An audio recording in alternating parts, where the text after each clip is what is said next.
আসসালামু আলাইকুম ভিউয়ার্স, জানিয়ে দিব সর্বশেষ সংবাদগুলো।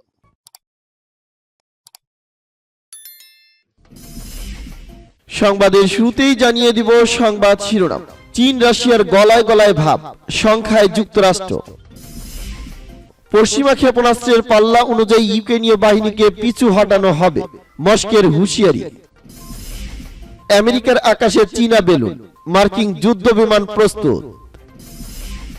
যুক্তরাষ্ট্র কোরীয় উপদ্বীপকে যুদ্ধের দিকে ঠেলে দিচ্ছে, দাবি উত্তর কোরিয়ার। এবং জানিয়ে দিব সর্বশেষ শিরোনাম। লেপার্ড মোকাবেলায় প্রস্তুতি নিচ্ছেন পুতিন। এতক্ষণ শুনছিলেন সংবাদ শিরোনাম, এখন শুনবেন সংবাদের বিস্তারিত। তো বন্ধুদের কাছে রিকোয়েস্ট হলো এই ভিডিওতে একটা লাইক দিবেন, আর ভালো লাগলে অবশ্যই বন্ধুদের মাঝে শেয়ার করে দিবেন। চীন রাশিয়ার গলায় গলায় ভাব, সংখ্যায় যুক্তরাষ্ট্র। সম্প্রতি চীন সফরে গিয়ে প্রেসিডেন্ট শি জিনপিং এর সঙ্গে সাক্ষাৎ করেছেন রুশ প্রেসিডেন্ট ভ্লাদিমির পুতিন। এর সঙ্গে রাতের খাবারও খেয়েছেন তারা। বেইজিং অলিম্পিক উদ্বোধন উপলক্ষে দেশটিতে গিয়েছিলেন পুতিন। সেই সময় রুশ চীন সম্পর্ককে অবাধ দোলনায় বিশেষায়িত করেছেন শি জিনপিং। এর এক সপ্তাহ পর ইউক্রেনে বর্বর হামলা চালায় রাশিয়া। তবে এ ব্যাপারে একটি শব্দ উচ্চারণ করেনি চীন।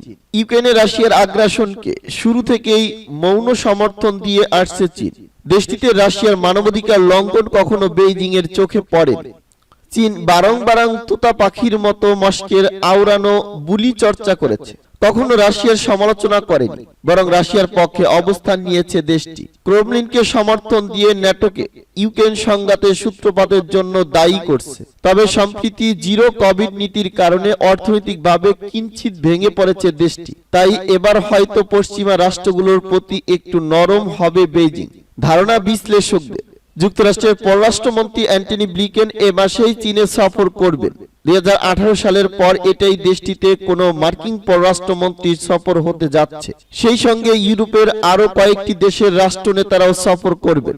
সফরে পশ্চিমাদের সঙ্গে চীনের সম্পর্ক উন্নয়নে জোর দিবেন নেতারা। বিশ্লেষকরা বলেছেন, ইউক্রেন যুদ্ধে নিরপেক্ষ অবস্থান নেওয়ার জন্য চীনকে জোর দেবে পশ্চিমারা। তবে চীন রুশ সম্পর্ক অনেক পুরনো, তাদের সম্পর্ক পরিবর্তন হওয়ার সম্ভাবনা নেই বললেই চলে। ইউক্রেন যুদ্ধের শুরু থেকেই রাশিয়াকে সমর্থন দিতে চীনকে নিষেধ করে আসছে মার্কিন প্রেসিডেন্ট জো বাইডেন। যুক্তরাষ্ট্র, যুক্তরাজ্য, ইইউ সহ অন্যরা রাশিয়াকে নানাভাবে নিষেধাজ্ঞা দিলেও দেশটির সঙ্গে একতরফা ভাবে বাণিজ্য করেই যাচ্ছে চীন। বিশ্লেষকরা বলেছেন, মার্কিন পররাষ্ট্রমন্ত্রী অ্যান্টনি ব্লিংকেন আসন্ন সফরে চীন রাশিয়া দ্বিপাক্ষিক সম্পর্কের বিষয়টি উঠে আসবে। ইউক্রেন যুদ্ধে রাশিয়াকে সমর্থন না দিতে চীনের প্রতি গুরুত্ব দিবেন তিনি। আগামী কয়েক মাসের মধ্যে ফ্রান্সের প্রেসিডেন্ট এমানুয়েল ম্যাক্রো ও চীন সফর করবেন। তিনিও ইউক্রেন যুদ্ধে রাশিয়াকে নিরপেক্ষ অবস্থান নেওয়ার আহ্বান করবেন। পশ্চিমা ক্ষেপণাস্ত্রের পাল্লা অনুযায়ী ইউক্রেনীয় বাহিনীকে পিছু হটানো হবে, মস্কোর হুঁশিয়ারি। ইউক্রেনকে পশ্চিমাদের দূরপাল্লার ক্ষেপণাস্ত্র সরবরাহের জবাব রুশ বাহিনী দেবে।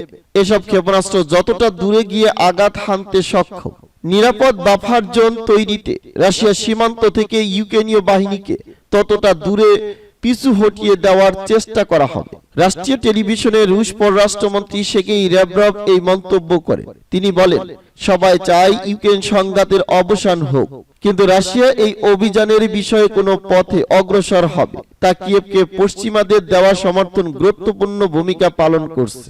দুই মার্কিন কর্মকর্তা গত মঙ্গলবার রয়টার্সকে বলেছেন, ইউক্রেনের জন্য আরো $220 কোটি সামরিক সহায়তার প্যাকেজ প্রস্তুত করেছে যুক্তরাষ্ট্র। নতুন এই প্যাকেজে এই প্রথম দূরপাল্লার রকেটও থাকতে পারে ধারণা করা হচ্ছে। ল্যাভরভ বলেন, আমরা দেখেছি কিভাবে পুরো ন্যাটো জোট আমাদের বিরুদ্ধে যুদ্ধে নামছে। আমরা এখন ইউক্রেনীয় সেনাবাহিনীর কামানকে এমন দূরত্বে পিছু হটিয়ে দিতে চাইছি যা আমাদের ভূখণ্ডের জন্য হুমকি সৃষ্টি করবে না। তবে কিয়েভকে সরবরাহ করা অস্ত্র যতটা দূরে আঘাত হানতে সক্ষম হবে, তাদেরকে আমাদের ভূখণ্ডের যে কোনো অংশ সেখান থেকে আরো বেশি পিছু হটিয়ে দিতে হবে।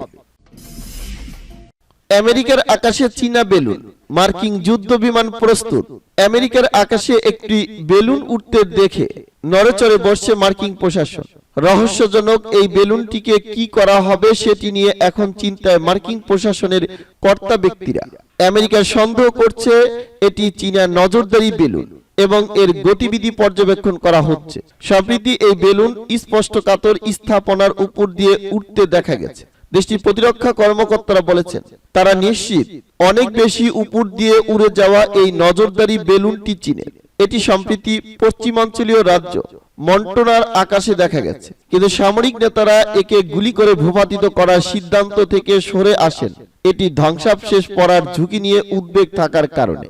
তবে এ নিয়ে এখন পর্যন্ত চীন কোনো মন্তব্য করেনি। মার্কিন প্রেসিডেন্ট জো বাইডেনকে চলমান পরিস্থিতি সম্পর্কে জানানো হয়েছে। কর্মকর্তারা জানিয়েছেন, বুধবার মন্টনার বিলিংশো শহরের আকাশে দেখা যাওয়ার আগে এটি আঙ্করার অ্যালুটিয়ান দ্বীপপুঞ্জ এবং কানাডার মধ্যে দিয়ে উড়ে এসেছে। নাম প্রকাশ না করার শর্তে দেশটির একজন ঊর্ধ্বতন প্রতিরক্ষা কর্মকর্তা বলেছেন, সরকার F-22 এর মতো ফাইটার জেট তৈরি রেখেছে এই ভেবে যে যদি হোয়াইট হাউস এটিকে গুলি করে ভূপাতিত করার নির্দেশ দেয়। প্রতিরক্ষা মন্ত্রী লয়েড অস্টিন এবং মার্কিন জয়েন্ট চিফ অফ স্টাফের চেয়ারম্যান জেনারেল মার্ক মিলি সহ শীর্ষ সামরিক নেতারা বুধবার হুমকি মূল্যায়ন করতে বৈঠক করেছেন। সে সময় ফিলিপাইন সফরে ছিলেন অস্টিন। উড়ন্ত ধ্বংসাবশেষ মাটিতে থাকা মানুষের জন্য কতটা হুমকি হতে পারে তা চিন্তাই করেই সহিংস কোনো সামরিক পদক্ষেপ না নেওয়ার পরামর্শ দেওয়া হয়েছে।